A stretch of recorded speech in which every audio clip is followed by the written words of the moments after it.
수소 연료 전지 스택 바닥에 까는 모델은 하부 충격 시 배터리보다 문제가 더 발생할 가능성이 있지 않을까요? 일단 얘는 전기를 저장하는 용도가 아니에요. 발전을 하는 용도. 스택은 작동하는 방식이 달라요. 그 다음에 산소를 앞쪽으로 해서 받아가지고 뒤쪽에 수소를 공급받아서 에너드 캐서드 반응을 통해서 그 사이에서 이제 전해질 쪽에서 이온이 움직이면서 전자를 떨어뜨리면서 부하를 내는 거예요. 그러면 산소와 수소가 결합하게 되면은 물이 되잖아요. 그러면서 이제 원자가 완성화되면서 이제 그 부하, 전자가 떨어져 나가는 부하로 이루어진 거예요. 전기를 저장을 하는 게 아니라 반응을 일으키는 거고, 전기가 저장이 안 돼 있고 발전을 하는 거니까 P배터리보다 화재나 이런 위험도는 더 낮죠. 그래서 안정성이 더 높다라고 보는 거고, 수소가 뭐 빵빵 터진다고 생각을 하시는데, 수소는 세면 아주 뭐 신속하게 정말 몇 초도 안 돼서 다 날아가 버려요. 이게 워낙에 가벼운 거라. 헬륨이 산소보다 약 7.5배 정도 가볍거든요. 그 헬륨보다 약 4배 정도 가벼운 게 수소예요. 그러니까 대충 가벼우시잖아요. 그죠? 수소폭탄 자꾸 생각하시는 거예요. 수소하면. 수소폭탄은요, 핵폭발이 먼저 일어나야지만 반응이 나오는 거예요. 그러니까 수소의 핵융합은 1억 도까지 올라가서 수소를 그 플라즈마 형태로 만들어야 돼요. 그래야지만 이게 그 수소 4개가 중수소, 삼중수소가 결합을 해서 중성자 하나가 떨어져 나가는 질량 결손으로 인해서 에너지를 내는 게 수소 핵융합입니다. 그러니까 핵폭탄이 터지지 않는 이상 수소는 안 터져요. 우리가 사용하는 수소 화학결합은 네. 수소가 그 핵에 그 양성자가 하나 있고 바깥에 전자가 하나 있는데, 그렇죠. 전자 하나가 떨어지는 그 에너지를 쓰는 거고, 그렇죠. 핵융합은 수소 핵 자체를 아예 맞아요. 그러니까 4개를 붙이고 그런 엄청난 작업을 하는 거예요. 중성자를 뽀개서 없애는 거야. 그러니까 그 뽀개는 과정에서 에너지가 무지막지하게 나오는 거지. 네. 전혀 다른 이야기입니다. 네, 맞아요. 그래서 수소 핵융합이 앞으로의 그 인류를 구원하는 에너지의 방향이라고 얘기하는 게 바로 그런 거고요. 그 아이언맨이 그 코딱지만한 아크 리액터를 가슴에 달고 지구를 지킬 수 있는 게 바로 그 비결인 거예요. 전문 용어 나왔습니다. 뽀개고. 네. 그게 사투리인가요? 글쎄요, 모르겠는데. 거짓말인가? 뽀개고가 사투리 같기도 하고 방언 같기도 한데요. 얼마 전 제네시스는 수소전기차로 갖고 갔다고 했는데 기존 플랫폼이 얼마나 괜찮을까요? 수소전기차요? 그 P배터리 전기차와 수소전기차 같이 아마 운영할 것 같던데요. 그 다음에 비전 FK 나왔잖아요. 네. 그 비전 FK가 기본적으로 수소를 기반으로 하는데 네. 거기 P배터리를 통해서 순간적으로 출력을 높여줘서 네. 마치 부스터처럼 네. 고출력, 고성능이 필요한 구간에서는 P배터리가 성능을 내주는, 어시스트를 해주는 방식으로 해서 구동이 되는. 그 차가 성능이 뭐 어마무시하더라고요. 아마 그 연구원분께서 이거 꼭 보여주고 싶다고 했으니까 저희 채널하고 같이 해서 이 비전 FK 시승하는 그 기회를 또. 네. 예.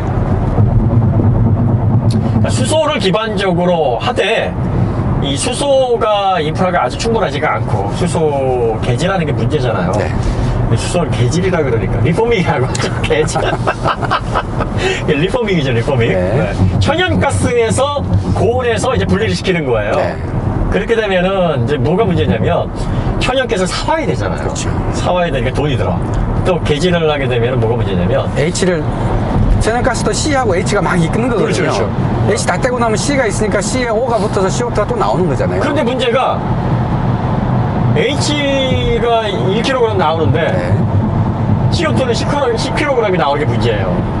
그럼 왜냐면 없는 게 늘어나는 게 아니라 이놈들은 무겁거든.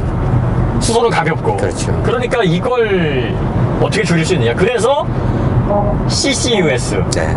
이게 카본 디옥사이드 캡처 유틸라이제이션 스토리지. 쉽게 말해서 이제 액화로 시켜서 땅속에 해저 밑에 묻겠다. 해저 밑에 묻는데 어디다 묻냐면 여러분들 왜 그 유전 네. 가스 빼고 나면 거기 네. 빈 공간이 있어요. 거기다가 이제 집어넣는 거예요. 우리나라는 해당이 안 돼. 우리나라는 유전이 없으니까. 가스도 사와야 되지만 그걸 액화로 해가지고 묻을 공간이 없어요. 무슨 유전이 있어야 묻지. 거기다 유전 없는 데다가 뭐 멀쩡한 땅 파도 묻게 되면은 나중에 지층 변화가 생겨버리면 그거 다 세워나올 거 아니에요. 그런데 이 유전층에는 왜 문제가 안 되냐면 유전은 몇백만 년 막 퇴적이 되어서 생긴 층이라서 여기에는 지진이나 층 변화로 인해서 이게 가스가 새어나올 확률이 거의 없어. 거의 안전해요. 그래서 거기다 집어넣는 거거든. 그래서 그거를 CCUS라고 해가지고 2021년 6월에 출발했어요. 그게 블루 하이드로진이야. 그게 쉽게 말하면 청색수소예요.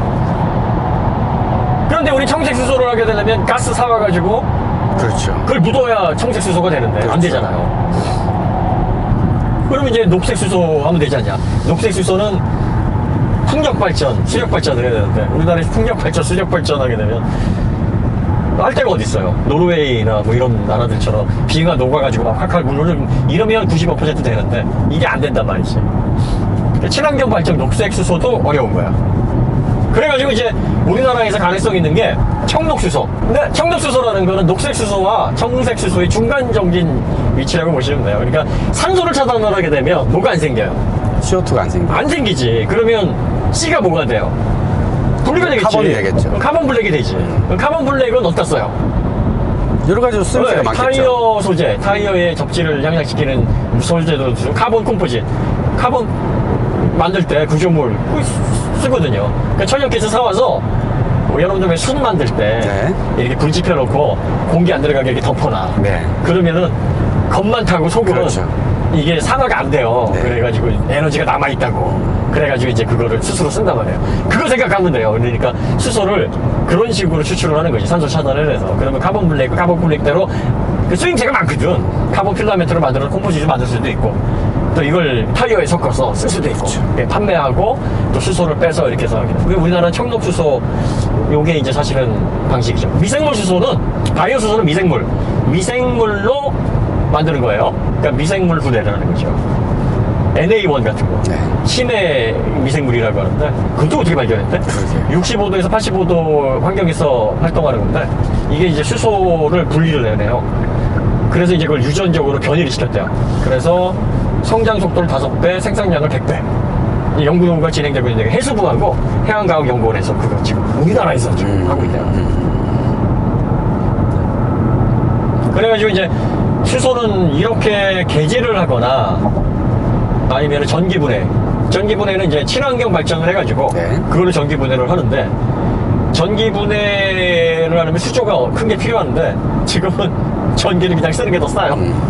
괜히 전기분해해서 전기 써서 수소 생산해가지고 그 수소를 쓰는 것보다 그냥 전기를 그냥 쓰는 게 더 싸니까 지금 아직 못하는 거예요. 이거를 해결을 해야 돼요. 그런데 이거를 해결을 만약에 하게 되면 이제 에너지 고갈은 없어지는 거죠. 네. 왜? 우주의 75%가 수소거든. 물론 그거를 우주의 75%라고 해가지고 다 갖다 쓸 수가 없는 게 문제인 거예요. 그 다음에 이제 가장 문제가 촉매, 캐터리스트가 너무 비싸다. 대금, 팔라디움. 액화수소도 문제가 있어. 액화수소 질문 많이 하는데, 액화수소 기술은 오래됐어요. 가스를 액화하게 되면 일단 부피가 줄어드니까. 그렇죠. 그래서 보관하고 운송하기가 좋죠. 그런데 액화시키기가 액화시키려면은 240도까지 내려야 되는데 절대 온도가 273.2도인가? 네, 그죠? 네. 그런데 그 절대 온도 가까이 내려야 되잖아요. 네. 그러니까 뭐 예전에 그 줄통이 오래전에 발견했어요. 그 240도까지 내리는 방법을. 작은 미세한 구멍으로 170도까지 내린 입자를 이렇게 통과시키면 240도까지 내려가면서 액화가 되는 거예요. 그렇게 액화가 되는데 지금은 이제 1kg 액화를 시키려면 1,000원 정도가 들어가는 게 문제예요. 수소 개질하는데 비용 들어. 액화 시키는데 비용 들어. 이거 감당이 안 되는 거예요. 이게 원가가 이렇게 들어가면 판매가가 우리나라가 평균적으로 한 7,500에서 8,000원 정도 하는데 1kg당. 액화를 하게 되면 이제 10,000원이 넘어간다는 얘기가 되는 거예요. 그런데 이제 액화를 하는 것뿐만 아니라 네. 액화된 상태를 유지하는 것도 진짜 그렇죠. 에너지가 많이 들어가는 거거든요. 그 막말로 저장 탱크에 액화된 상태를 어떻게 액체 상태로 차에 넣어줄 건가도 문제고, 넣어줬을 때 액체 상태를 어떻게 유지할 건가 차에서. 근데 이제 수소는 하나 좋은 게 뭐냐면 네. 지금 방식으로 산소와 수소를 산화물로 옥시데이션 시키잖아요. 네. 그러면 이제 탱크에서 이렇게 주유를 하는 순간 기체가 돼서 들어가요. 그렇죠. 네. 기압차 때문에 네. 이게 그 차에 있는 그 수소 탱크로 들어가면서 얼어버리고 네. 막 이런 일이 생기는데 그렇죠. 액체가 기화되면서 더군다나 네. 그러면서 그런 잡다한 문제들이 더 커진다는 얘기죠. 그렇죠. 만약에 그렇게 되면. 맞아요. 응? 네. 그래서 제일 궁극적으로 가는 솔루션은 액체로 가서 액체로 담고 있다가 차에서 응? 연료 필요할 때 그냥 쓸 쭉쭉 때만 뽑아주는 거. 조금만 뽑아 써야 그러면 되는 더 거지. 많은 용량을 안 해도 쓸 되는 수가 거죠. 있지. 그러니까. 네. 그러니까. 핵융합 반전은 언제 상용화 될까요? 글쎄요. 이게 플라즈마가 지금 한 1분 정도 지금 유지가 된다 그러죠? 카이스트 연구니까요, 거기서. 1분 정도 성공했다고 하는데, 쉽지 않죠? 플라즈마가 되려면 1억도 이상 온도가 돼야 되는데, 그 용기도 문제잖아요. 물론 뭐 플라즈마 형태가 되면은 겉으로 발산되는 온도가 뭐 그렇게 높진 않으니까. 수소폭탄이 이제 핵분열로 먼저 1억도까지 온도를 올리고 나서 그리고 나서 핵융합으로 시키는 거예요. 이게 두 가지를 다 일으키는 거예요. 그러니까 폭발력이 어마무시하죠. 사실은 이제 핵융합이 인류의 대세죠. 그렇게 되면 이제 오염물질, 지금으로 말하면 이제 핵분열로 일어난 그 원자력 발전소의 그 폐기물 문제 이런 것들도 이제 해결이 돼서 그야말로 지속 가능한 세계가 열리는데 그 상온에서 플라즈마를 생산시키는 이 방식을 개발해야 돼요. 그러니까 아크 리액터가 있어야 돼. 너무 앞서갔다, 이거. 백투더퓨처에 이러다가 물 넣으면 전기분해할 수 있는 효율적인 장치만 소형으로 만들 수 있다 그러면 가능하죠. 지금은 그렇게 하기에는 장치가 너무 커지고 그렇죠. 그걸 분리시키기 위한 전기가 전기가 더 들어가. 네, 비효율적이니까 안 하는 거예요.